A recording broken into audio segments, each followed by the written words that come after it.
چگونه می توانیم که در اتوکد مودل سازی بکنیم؟ سلام دوست عزیز، میرزا ابراهیمی هستم با بخش 3D و مدلینگ اتوکد که می خواهم همراه شما دوست عزیز یک چوکی را مدل سازی بکنیم. برای این کار اولین قدمی است که UN تایپ بکنیم، بیایم یونیت خود چک بکنیم که باید دقتش صفر باشه و همچنان از این قسمت یونیت سانتی متر ما انتخاب میکنیم. البته شما میتونید در هر یونیت خواسته باشید کار بکنیم. من سانتی متر کار میکنم، انتخاب و میگم اوکی. بعدا دستور رکتانگل وارد میکنیم، از این قسمت در این قسمت کلیک میکنیم. پیش از اینکه ما کلیک دوم خود بکنیم از کیبورد میگیم بی انتر دایمنشن، طولش 40 سانتی متر تایپ میکنیم و همچنان ارتفاعش 40 سانتی متر تایپ کرده انتر میکنیم. کلیک میکنیم ببینیم که یک مستطیل و ابعاد 40 در 40 برای ما شما ایجاد شد. بعدا دوست عزیز دوباره دستور رکتانگل وارد میکنیم، به یک قسمت کلیک میکنیم. ببینیم پیش از اینکه ما ابعاد زیر تعیین بکنیم از کیبورد میگیم بی انتر دایمنشن، میگیم 5 در 5 باشه. ببینید که رکتانگل است و ابعاد 5 در 5 سانتی متر. این انتخاب انتر موو میکنیم، از این قسمت میاریم در این قسمت قرار میدیم و همچنان این را انتخاب میکنیم سی پی انتر کپی و یک کپی از این میاریم در این قسمت قرار میدیم و هر دو تا از این انتخاب میکنیم سی پی انتر کپی و یک کپی از این میاریم به طرف پایین قرار میدیم. به این شکل شما میبینید. بعدا دستور لاین خود وارد میکنیم، یک لاین به افق به طول 40 سانتی متر ترسیم میکنیم و همچنان یک لاین از این قسمت به طرف بالا به ارتفاع 50 سانتی متر ترسیم میکنیم. بعدا لاین عمودی خود انتخاب سی پی انتر کپی و یک کپیش میاریم به این قسمت میمانیم.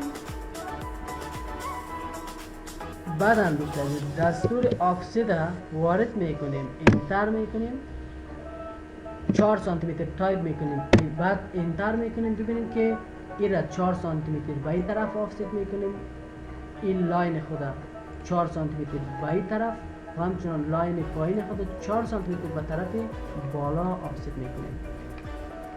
بعدا میایم دستور پولی لاین وارد میکنیم، پی ال انتر،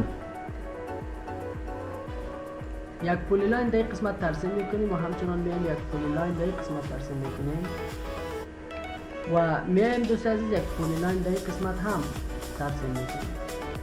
پولی لاین اول خود انتخاب از وسطش میایم ایره کنورت تو آرک میگیم، به طرف بالا ایره به آرک تبدیل میکنیم و همچنان پولی لاین بعدی خود هم از وسطش کنورت تو آرک به طرف بالا یک آرک تبدیل میکنیم و این پولی لاین خود هم انتخاب از وسطش میایم کنورت تو آرک این هم به یک قوس مبدل میکنیم.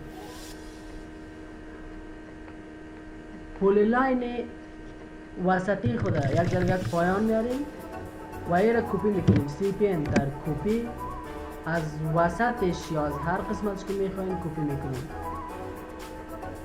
یک کپی، دو کپی، 3 کپی، 4 کپی و 5 کپی. ما از این 5 کپی گرفتیم. ال انتر لاین، یک لاین از وسط ای با عمود به این خط پایین ترسیم میکنیم. او اف آفست 2 سانتی متر به این سمت آفست میکنیم و 2 سانتی متر به این سمت. خط وسط خود انتخاب و دلیت، خطوط خود انتخاب میکنیم، میگیم سی پی انتر کپی، این یک کپی به این طرف قرار میدیم و یک کپی به این طرف قرار میدیم. حالا دوست عزیز بیاین تی آر دبل انتر، این قسمت هایی که اضافی داره این را ما و شما دلیت میکنیم. به این شکل تریم میکنیم. بعدا دوست عزیز بیاین بالای لیر کلیک بکنیم، یک لیر نو ایجاد میکنیم، رنگش میگیریم به یک رنگ زرد به این شکل. این میگیم کرن، بالایش دبل کلیک میکنیم میگیم کرن باشه. حالا میایم دستور باندری رو وارد میکنیم، دی او دبل انتر.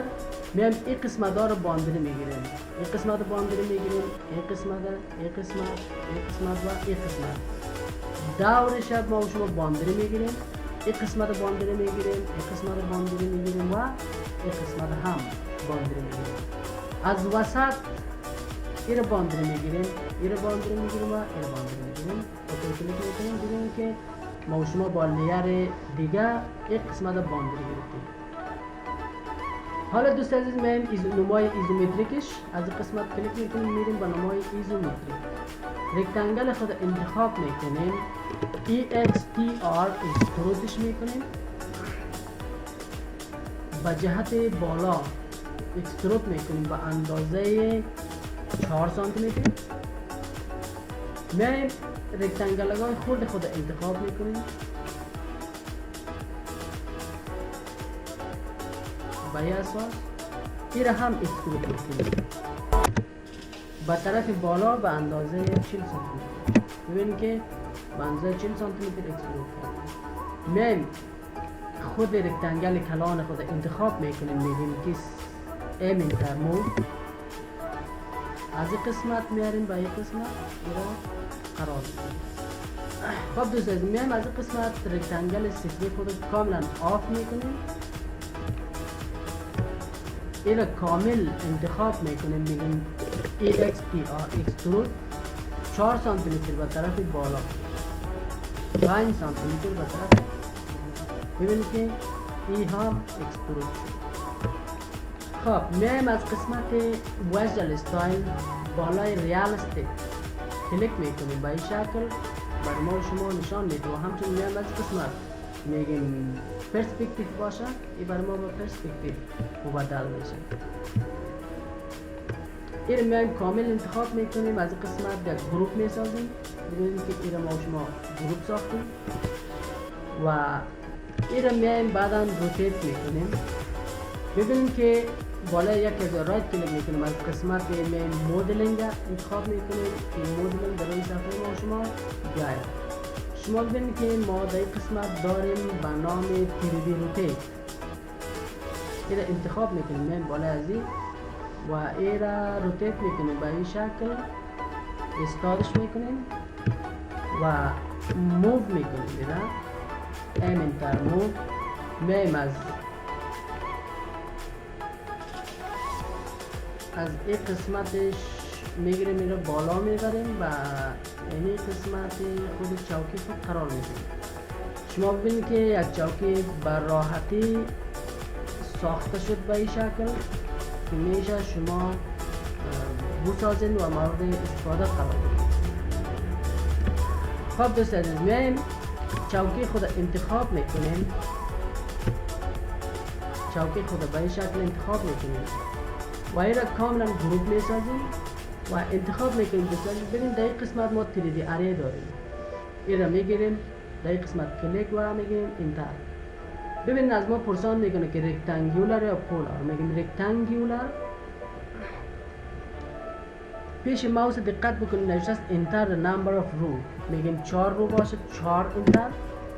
انتر the number of column. میگیم 4 کالم باشه هم انتر.